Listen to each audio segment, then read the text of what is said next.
గురుగారు నమస్కారం అండి. నమస్తే అమ్మా.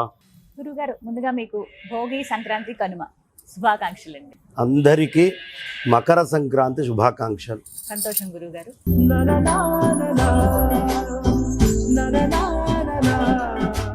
పండుగ విశిష్టత తెలుసుకోవాలనుకుంటున్నాం మీ మాటల్లో. ఎప్పటి నుంచో జరుపుకుంటున్నదే అయినా దీనికి ప్రత్యేకంగా కొన్ని కారణాలు ఉంటాయి. అసలు ఎందుకు మనకి ఈ పండుగలు పెట్టారనేది కూడా ఒక విశిష్టత ఉంటుంది వాటికి. మీ మాటల్లో తెలుసుకోవాలనుకుంటున్నాం. ఇది చాలా విశేషమైన పండుగ. భోగి, సంక్రాంతి, కనుము, ముక్కనుము మూడుగా ఇది చెప్పబడుతుంది. చాలా విశేషమైనటువంటి పండగ. భోగి అంటే పండగ ముందు రోజుని అట్లా భోగి, అట్ల తద్ది భోగి అంటారు అనమాట. భోగి అంటే రేపు పండగ అనగా ఇవాళ వచ్చే రోజుని భోగి. లేదు, సమస్తమైన భోగభాగ్యాలని ఇచ్చేటటువంటిది భోగి. ఉదయాన్నే అన్ని పీడల్ని మన ఒంట్లోంచి తీసేసి ఉదయాన్నే ఆ పాడైపోయినటువంటి చెత్త, చెక్క ముక్కలు అవి అన్నీ తీసుకొని వచ్చి పాత వస్తువులన్నింటినీ తగలబెట్టేసి ఇంటిని శుభ్రంగా ఉంచేటటువంటి భోగి. రేపు కొత్త కిరణాలు వస్తాయ్యా, పాత కిరణాలకి స్వస్తి చెప్పండి అంటే ఇప్పటిదాకా సూర్యుడి నుంచి వచ్చిన కిరణాలు, రేపు వచ్చే కిరణాలు వేరు. సో మీ తపస్సు యొక్క గేర్ మారిపోవాలి, పాతవి పక్కన పెట్టండి అని చెప్పడానికి. ఉదయాన్నే లేచి ఈ మంటలు వేసుకొని డప్పులు కొట్టుకుంటూ చక్కగా మంటల చుట్టూ తిరుగుతూ ఎక్కడెక్కడ చెత్త సామాన్లన్నీ తీసుకొచ్చి అందులో పడేయడము, తర్వాత పిల్లలకి భోగి పండ్లు పోయడము, ఇవన్నీ కూడా పీడల నుంచి దూరం అవుతుందన్నమాట. అన్ని పండ్లు, అన్ని నూగు ఉండలు, ఇప్పుడు ఏదో చాక్లెట్లు పెడుతున్నారు కానీ నూగు ఉండలు పెట్టాలి. ఓ చిల్లర పైసా బిళ్ళలు అవి పెట్టి పిల్లలకి శిరస్సు మీద నుంచి పోసి వీళ్ళ పీడలు మొత్తం దూరం అవ్వాలి గాక అంటే అక్కడ ఏం చెప్తున్నారు అంటే, నువ్వులు, రేగి పండ్ల లాంటివి ఏ సమయంలో అయినా ఆరోగ్యాన్ని ఇస్తాయమ్మా. రేగి పండ్ల లాంటివి, అదేవిధంగా ధనము, ఈ మూడు ఎప్పుడూ పిల్లలకి యోగ్యంగా సంసిద్ధం చేసుకొని ఉండండి. వచ్చిన డబ్బులు మొత్తము మీరే కాకుండా పిల్లల యొక్క బాగు కోసం కూడా కొంత ధారపోయండి, ధాన్యాన్ని కానీ దేన్నైనా అని చెప్పి దాన్ని సమాజంలో ఇచ్చేయడం జరుగుతుంది. ఇలా చక్కగా సమస్తమైనటువంటి పీడల నుంచి భోగి దూరం చేస్తుంది. భోగి పీడల నుంచి దూరం చేస్తే సంక్రమణం ఏం చేస్తుంది అంటే మిగతావన్నీ చాంద్రమానం ప్రకారం వస్తాయి. ఈ సంక్రాంతి, మకర సంక్రాంతి సౌరమానం. సూర్యుడు మకర రాశిలోకి ప్రవేశించడం వల్ల మనం తెలుగు వాళ్ళవన్నీ చాంద్రమానం ప్రకారం చేసుకుంటాం. కానీ మనం సౌరమానం చేసుకునేది ధనుర్మాసం ఒకటి, ఈ మకర మాసం ఒకటి, కొన్ని ఏకాదశులు, ఇవన్నీ కూడా సౌరమానాన్ని పుచ్చుకొని చేస్తాం. ఇందులో చాలా విశేషం ఏముంది అంటే, ఆకాశంలో గ్రహాల మార్పు ఎంతసేపు ఉన్నా భూమి మీదకు చూడటం కాదు, పిల్లలని పుట్టినప్పటి నుంచే, చిన్న వయసు నుంచే ఆకాశంలో గ్రహాలు ఉంటాయి, అవి తిరుగుతూ ఉంటాయి అనే గుర్తు చేయడం కోసం పతంగుల్ని ఎగిరేస్తారు. ఎగిరేసి నువ్వు పైకి ఎగిరేసినటువంటి పతంగి ఆకాశంలో వాయువుని బట్టి, ఇతరమైనటువంటి దాన్ని బట్టి ఒక్కొక్క ప్రదేశానికి వెళ్తూ ఉంటుంది. ఎంతసేపు కింద చూపే కాదు, పై చూపు కూడా మనిషికి అవసరమే అని చెప్పేట్టుగా చక్కగా అది చేస్తారు. చేస్తూ సమస్తమైన విషయ విజ్ఞానం పిల్లలకు ఉండాలి అని చెప్పి బొమ్మల కొలువు తెచ్చి మనకుండే ఆచారాలు, సంప్రదాయాలు, గుళ్ళు, పద్ధతులు, పక్షులు, పాడి, పంట, రైతులు, బండ్లు, ధాన్యాలు ఇవన్నీ తీసుకొచ్చి బొమ్మల కొలువు కింద చక్కటి తోరణాలు అన్నీ కూడా కట్టి మొత్తము వాడికి సమస్తమైన విషయ పరిజ్ఞానము బొమ్మల్ని పెట్టి చూపించాలి. ఈ బొమ్మల్ని పేర్పిస్తూ వాళ్ళకి నేర్పించాలి అనేటటువంటి విజ్ఞానంతో బొమ్మల కొలువులు, కొత్త వస్త్రాల్ని ధరించటం. ఇంతకాలం నా కోసం నా పొలంలో పడి అది ఎంతసేపు పనిచేస్తుంది, ఈ పశువుల్ని నేను ఆరాధించాలి అంటే వాటికి బాగా ఉత్సాహం కలగాలి. నేను ఒక్కడనే ఆడుకోవటం కాదు, పశువులు కూడా ఆడుకోవాలి అని పశువుల్ని కూడా క్రీడల్లోకి తీసుకొని వెళ్ళటం. అంతే తప్ప హింస పెట్టి, కష్టపెట్టి, ఒక కోడి బతికి ఒక కోడి పోయి, ఇది కాదు సంప్రదాయం. ఆవుల్ని, అదేవిధంగా ఎద్దుల్ని, వీటన్నిటిని పూజించుకోవటం, మనతో పాటు ఆటపాటల్లో వాటిల్ని కూడా, నాయన మీ వల్లే కదా మాకు తిండి దొరికింది, ఈ భోగభాగ్యాలు మీరు కూడా మా పండగలో విశేషం కావాలి అని చక్కగా సంక్రాంతి పండగని సంకురమయ్యని దలుచుకుంటూ, అంటే సంకురం ఏం చేస్తోంది, నిన్నటిదాకా ఎక్కడ ఉన్నాం, దక్షిణం వైపు ఉన్నాడు స్వామి, ఇప్పుడు ఏమవుతున్నాడు, ఉత్తరం వైపుకి యాక్సెల్ మారుతోంది. అందుకని సంక్రాంతి ముగ్గులు వేయాలి, ఆవుల నుంచి గొబ్బెమ్మల్ని తీసుకెళ్ళి పెట్టాలి.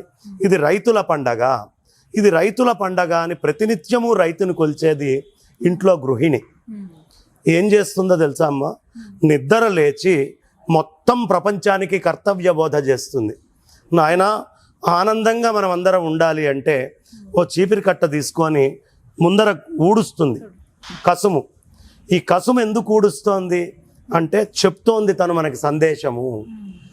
రైతు ఎప్పుడైనా పంట పండించాలి అంటే పైన మట్టిని తీసేయాలి, తీసిన తర్వాత దాన్ని ఎరువులతో సారవంతంగా నింపాలి. పేడ నీళ్లు తీసుకొచ్చుకో, దాని మీద చల్లుకొని ఈ సూత్రాన్ని నువ్వు పాటిస్తే నీకు ధాన్యం వస్తుంది, అదే బియ్యపు పిండి. ఆ వచ్చినటువంటి ధాన్యము నేను ఒక్కడనే తినాలి అనుకోకు, దాన్ని నువ్వు తీసుకొని వెళ్ళి ముగ్గుగా వేస్తే ఎక్కడెక్కడ ఉన్న చీమలు వచ్చి భూతదయతో అవి తింటాయి. ఏం చెప్తోంది ఆ తల్లి పొద్దున్నే ఊడుస్తూ అంటే, భూమిని ఎప్పుడూ పై పొర శుభ్రం చేసుకోండి, ఎప్పుడూ సస్యం చేసుకోండి, వచ్చిన ధాన్యాన్ని నాకే పరిమితం అనుకోవద్దు, ముందు వీధిలో పెట్టాక కానీ ఇంట్లో తినాలి అనే ఆలోచనను పెట్టుకోవద్దు. అప్పుడే గ్రామం బాగుంటుంది, అప్పుడే వీధి బాగుంటుంది, అప్పుడే ప్రాంతం బాగుంటుంది, దేశం బాగుంటుంది అని ఇన్ని రకాల పూజలు చక్కగా మనకి చేస్తారు. ఈ విధంగా ముగ్గులతోటి మొదలుపెట్టి పాయసాలు వండుకొని సూర్యనారాయణమూర్తిని చిన్న వయసు నుంచే పైన గ్రహించుకొని రైతులు ఇంటికి ధాన్యం వచ్చిన సంబరంలో నలుగురితో పంచుకుంటూ ఈ ధాన్యం వచ్చినటువంటి వేడుకగా అల్లుళ్ళని అమ్మాయిల్ని అందరినీ పిలుచుకొని పండగగా అట్టహాసంగా చేసుకుండేటటువంటి పండగ. ఈ పండగ వేదకాలం నుంచి ఉంది. దీన్నే అవఢోత్సవం అని అంటారు. చక్కగా దాన్ని వృషభాన్ని తీసుకొచ్చి దానికి అచ్చు వేసి ఆంబోతుని బయటికి వదిలిపెట్టడం, అదేవిధంగా ఆవుల్ని పూజించుకొని పసుపు రాసి మరుసటి రోజున వాటికి మాట్టు పొంగలని పొంగల్ వాటి కోసం వండడం. ఎంతసేపు వాటి నుంచి ధాన్యం తెచ్చుకొని నేను తిన్నాను నేను పడుకున్నాను కాదు, వచ్చిన ధాన్యాన్ని వండి అమ్మా నీ వల్లే కదా నేను తింటోంది అని ఆవుకి పెట్టడం కనుమ రోజు. అదేవిధంగా పక్షి పూజ కూడా చేయమంటారు. పక్షి పూజ ఎందుకు అంటే, మనం పొలం వేస్తాం, వేసినప్పుడు పక్షులు లోపలికి వస్తుంటాయి, వాటిల్ని బెదిరిస్తాం, అదిరిస్తాం, కొడతాం, రానీకుండా చేస్తాం. అది పాపమే కదా. ప్రపంచంలో నువ్వెలా ఆహారం కోసం తిరుగుతున్నావో అది ఆహారం కోసమే తిరుగుతోంది. దాని నోటికాడ ఆహారాన్ని కొట్టాం. ఎందుకు అంటే అది అప్పుడు రాకపోతే 1000 మందికి ఉపయోగపడుతుంది, అది వచ్చింది అంటే ఆ పక్షుల దాకా వచ్చి పంట పాడైపోతుంది. అందుకని నాయన ఆ రోజున నిన్ను బెదిరించాం, కానీ ఇక మీదట అది చెయ్యం అని వచ్చినటువంటి ధాన్యపు కుచ్చులని బయట గుమ్మాలకు కడతారు. మీ పక్షుల యొక్క రుణం కూడా మేము తీర్చుకుంటాం అంటే చూడమ్మా ఎంత భూతదయ. చీమలు, పక్షులు, పశువులు, బంధువులు, మిత్రులు, నాకు సంపద వస్తే అందరూ సుఖంగా ఉండాలి అని చెప్పేటటువంటి మహత్తరమైన పండగ ఈ సంక్రాంతి పండగ. ఈ సంక్రాంతి పండగకి ఒక విశేషం ఉంటుంది, ప్రకృతి కూడా పులకరిస్తుంది. మనం బెంగళూరు డిస్టిక్లో మైసూర్ వెళ్ళేటటువంటి ప్రాంతం దగ్గరికి వెళ్తే శివగంగ అని ఒక పర్వతం ఉంది. ఆ పర్వతము 4 వైపులా 4 రకాలుగా, ఓ దగ్గర లింగాకారం, ఓ దగ్గర శూలాకారం, ఓ పక్కన గణపతి, ఇంకో పక్కన నంది, ఇట్లా 4 వైపులా 4 కనిపిస్తుంది. ఈ మెట్లు ఎక్కి బాగా పైకెక్కిన తర్వాత అక్కడ ఒక పరమేశ్వరుడి శివలింగం ఉంటుంది, అక్కడ ఒక బావి ఉంటుంది. ఆ బావిలో ఏ సమయం అయితే సూర్యనారాయణమూర్తి మకరంలోకి ప్రవేశించాడు అని మనం పంచాంగంలో రాస్తామో, ఒక్క 40 ఔన్సుల నీరు ఆ బంగారపు తొట్టిలో ఊరుతాయి. అందులో నుంచి 2 చెంబులు నీళ్లు తీస్తారు, తీసి సగం మైసూర్ రాజుకు పంపిస్తారు, సగం వచ్చినటువంటి జనాలకి చక్కగా తీర్థంగా ఇస్తారు. ఆ కొండ ఎంత విశేషమయ్యా అంటే, లోపల ఉన్న శివలింగానికి ఎవరైనా సరే నెయ్యి తీసుకొని వెళ్ళి రాస్తే అది వెన్నపూస కింద మారుతుంది. ఈ రోజుకి ఎప్పుడైనా ప్రాసెస్డ్ వెనక్కి రావడం చూడం, కానీ ఈ రోజుకి మనం వెళ్ళి దీనికి భక్తక్కర్లా, నాస్తికుడు వెళ్ళి నెయ్యి తీసుకొని రాసినా అక్కడ నెయ్యి వెన్నపూసగా మారుతుంది. ఒకటి. రెండు, ఆ కొండకున్న మహాత్మ్యం ఏమిటి అంటే బాగా వర్షం పడ్డప్పుడు నీళ్లు లోపలకుంటాయి. ఎంత ఎండ వచ్చి బయట నీళ్లు ఎంత తగ్గిపోతే అంత ఆ బావిలో నీళ్లు పైకి వస్తాయి. ఈ కొండ అంతా చాలా విశేషమైనటువంటి కొండ, గంగ ఊరుతుంది అంటారు. కాబట్టి అలాంటి మహత్తరమైనటువంటి ప్రకృతిని కూడా పులకరింపజేసేటటువంటి పండగ ఈ మకర సంక్రాంతి పండగ. అలాగే ముక్కనుమ ఎందుకు జరుపుకుంటారు గురువుగారు? ముక్కనుము పక్షులను చూడు, పశువులను చూడు అని చెబుతూ ఇంటికి వచ్చినటువంటి అల్లుళ్ళు, ఇంటికి వచ్చే అమ్మాయి వాళ్ళ పిల్లలు వీళ్ళందరూ మన ఇంటికి వస్తారు కదా, బంధువులు వస్తారు కదా, వాళ్ళని పంపించకూడదు అని ముక్కనుము అని పెట్టారు. ఎందుకు పంపించకూడదు అంటే నిన్నటి రోజున ఉన్నట్టుండి యాక్సెల్ సూర్యనారాయణమూర్తి మార్చాడు. దక్షిణాయనం నుంచి ఉత్తరాయణం, బాడీలో చేంజెస్ వస్తాయి. దానికి తోడు అరిసెలు తిన్నావు, దానికి తోడు గారెలు తిన్నావు, దానికి తోడు రకరకాలైనటువంటి భక్ష్యాలు అన్నీ తిన్నావు, ఉప్పొంగావు, ఎగిరావు. నువ్వు ప్రయాణం చేస్తుంటే మధ్యలో తేడా వస్తే ఎవరిది బాధ్యత?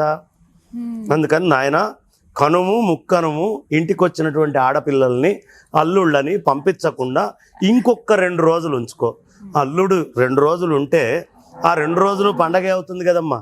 అందుకని మళ్ళీ ఆ స్థాయిని మెయింటైన్ చేయాలి. అప్పుడు ఏం చేస్తారంటే ఇక్కడ పశువులకి ఏ విధంగా అయితే రుణం తీర్చుకునేట్టు చేస్తున్నారో అక్కడ అల్లుళ్ళకి కూడా అదే విధంగా కూతుళ్ళకి వచ్చిన వాళ్ళకి అన్ని రకాలుగా చక్కగా అన్ని సంభారాలు తయారు చేసి వాళ్ళకి కానుకలు ఇచ్చి వాహనాలు వస్తువులు కొత్త అల్లుళ్ళకి ఆ పండక్కి పిలుచుకొని చక్కగా ఆనందంలో, నేను ఆనందంగా ఉన్నప్పుడు నాకు సంపద ఉన్నప్పుడు అల్లుడా నువ్వు వస్తే ఇలా ఉంటుందయ్యా, మాకు కూడా ఇబ్బందులు ఉంటాయి, నువ్వు ఉరుక్కుంటూ వస్తే చేయలేము, అందుకని సంక్రాంతికి రావయ్యా ఈ విధంగా ఉంటుంది అని చెప్పి సంపద ఉన్నప్పుడు బంధువుల దగ్గరికి వెళ్ళి ఇబ్బంది పెట్టినా తప్పులేదు, కానీ ఇబ్బందుల్లో ఉన్న బంధువుల్ని ఇబ్బంది పెట్టకూడదు అనే సందేశాన్ని, తర్వాత కుటుంబ వ్యవస్థని నిలబెట్టడాన్ని, ఒకళ్ళకొకళ్ళు కలిసి ఉండడాన్ని, అల్లుడు మామ సరదాగా ఆడుకోవడం మాట్లాడుకోవడం లాంటివి, అదేవిధంగా కూతురికి పుట్టింట్లో ఉండే ఆనందాన్ని ఇవ్వడాన్ని, ఇలా అనేకమైన సామాజిక ఆధ్యాత్మిక అంశాల యొక్క కలయికే ఈ కనుము ముక్కనుము. అన్ని కూడా ప్రకృతితో ముడిపడే ఉంటాయి. అన్ని ప్రకృతి. అదే మన వైదిక మతంలో ఉన్న గొప్పతనం. ప్రపంచంలో ఇంకెక్కడా ఉండదమ్మా. ఈ గొప్పతనం ఒక్క వైదిక మతంలో మాత్రమే ఉంటుంది.